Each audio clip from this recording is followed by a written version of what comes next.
Et voilà le temple de l'art lyrique, l'opéra municipal de Marseille qui a donné son nom au quartier. Un quartier commerçant et animé même la nuit puisqu'il abrite des bars, des restaurants et des cabarets dont le célèbre Son des Guitares. Une institution créée au début des années 50 par Jeannot Casanova qui a fait danser des générations de Corses. Aujourd'hui, il est tenu par Antoine Cassandre, un jeune bien décidé à renouer avec l'esprit cabaret des années 60, Coimpiu ou Sofiu Dinuida.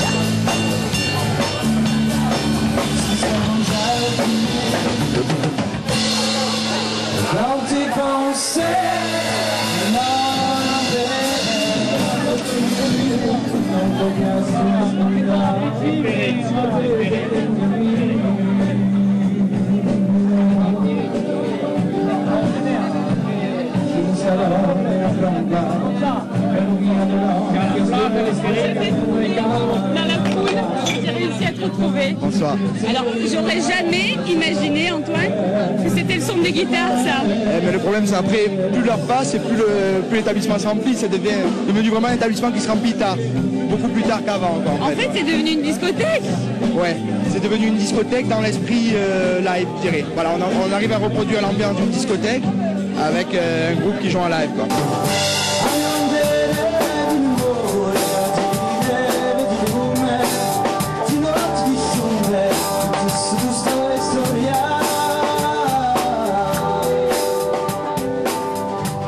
Mais ça va mieux, hein. Je m'attendais pas du tout à cette ambiance. Ouais, c'est vrai, ça peut surprendre, mais je crois que les gens, c'est ce qu'ils apprécient aussi finalement, Pardon. de se retrouver dans une ambiance comme Bon, ça. allez, viens, on va se balader un peu plus au calme. Alors, on va repartir du début. Comment, à l'âge de 27 ans, tu reprends le son des guitares? Bon, déjà, je suis pas tout seul. On a toujours l'habitude de travailler en famille. C'est-à-dire que je suis très bien entouré. J'ai ma maman qui est toujours avec moi à la caisse et mon papa qui s'occupe de tous nos comptes. Donc, je suis pas tout seul.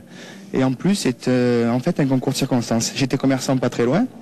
Tu avais un restaurant. Ouais, voilà, ouais. J'avais un restaurant juste à côté. Et lorsque le son des guitares se vendait, c'était des gens qu'on connaissait bien.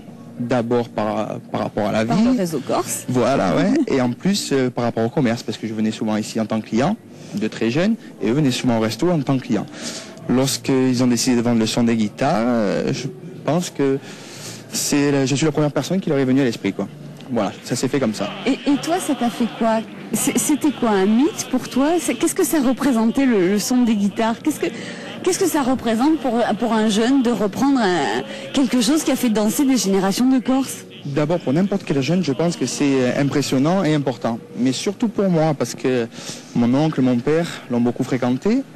Et tu y venais quand ton père y venait? Mes premières sorties, c'était pas avec mon père, c'était avec mon oncle souvent. Et mes premières sorties à Marseille, c'était sur des guitares, quoi. Et c'est ton oncle qui t'a emmené? Tout à fait, ouais. Et tu avais quel âge? Oh, je sais pas, je devais avoir 15 ans, 16 ans. Mais à l'époque, ouais... Et c'est quelque chose qui marque? Ah ben bien sûr, c'est quelque chose qui marque, parce qu'il y a toute une histoire. On essaie toujours de prendre exemple sur les anciens, et lorsque quelques années après, on se retrouve à diriger un endroit comme ça, où il y avait tous ces anciens, tous ces gens qui nous inspiraient du respect, finalement, c'est impressionnant.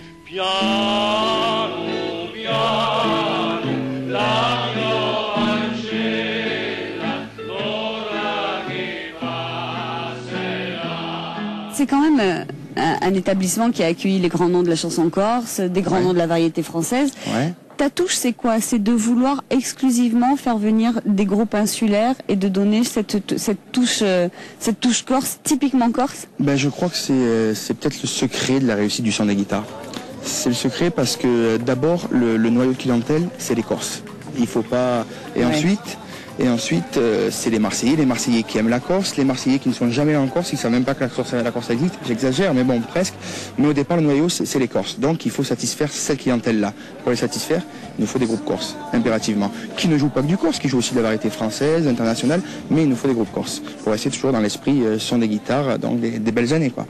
Donc ce soir, c'est Noteigo Siga. Noteigo Siga, ouais. Alors, je vais te rendre à ta clientèle, et moi, je vais aller chercher Gianfranco, le leader du groupe. Et puis, on va chercher un peu ensemble. Très bien. Merci Antoine. Merci à vous, bonne soirée.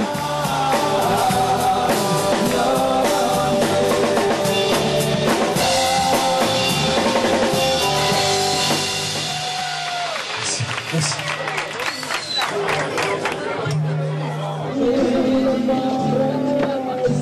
Voilà.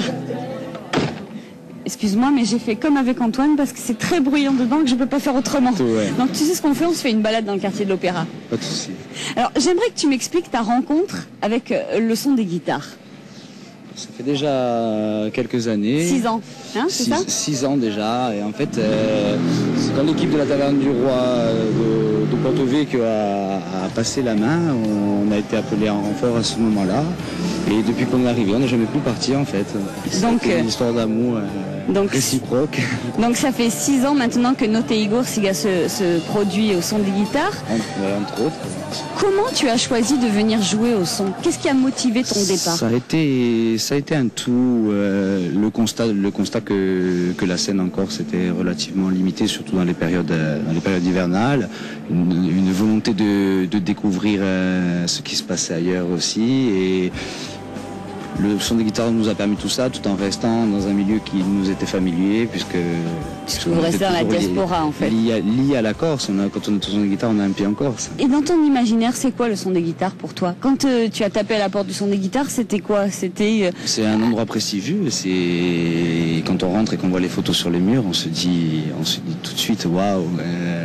Ils sont passés des noms prestigieux, des grands musiciens. C'est un endroit chargé d'histoire. Et puis c'est la particularité. En fait, les Corses sont allés de génération en génération. Alors, comment on vit ces allers-retours? Ça doit pas être facile, ni financièrement, ni professionnellement. Je dois quand même te présenter. Tu es aussi professeur au lycée Laetitia. Alors comment tu fais? Tu enseignes la journée et tu prends l'avion le soir pour venir jouer? C'est ça? Exactement. Ah oui, en plus c'est vrai. C'était le cas aujourd'hui. Souvent on ne dort pas beaucoup, mais ça fait partie du jeu. C'est la passion qui parle avant tout.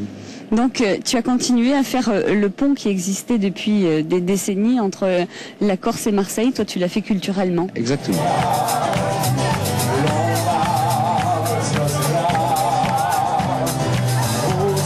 J'ai entendu dire que tu avais monté, en plus de ton groupe Notte Igor, il y a une association pour te permettre de maintenir ce pont. C'est l'association Notte Musica. C'est très simple, ça a pour but d'organiser du spectacle et notamment pour faire voyager les musiciens corses au travers de Notte Igor, puisqu'il y a beaucoup de musiciens qui sont passés dans la structure, et de faire voyager notre langue et notre culture en même temps. C'est à la fois un outil et un moyen de promotion. Et c'était à la fois un moyen de proposer une autre vision du patrimoine, de la culture et du chant insulaire. Mais on a pour habitude de promouvoir une idée moderne de la Corse, et surtout on voudrait rompre un peu avec le passéisme qui règne autour de tout ça. On a une culture qui est devenue une culture citadine et presque urbaine à notre manière. On va juste t'écouter et avec un titre de note. Ouais. La génération corse et la culture corse d'aujourd'hui. Merci. Allez, vas-y, je t'abandonne.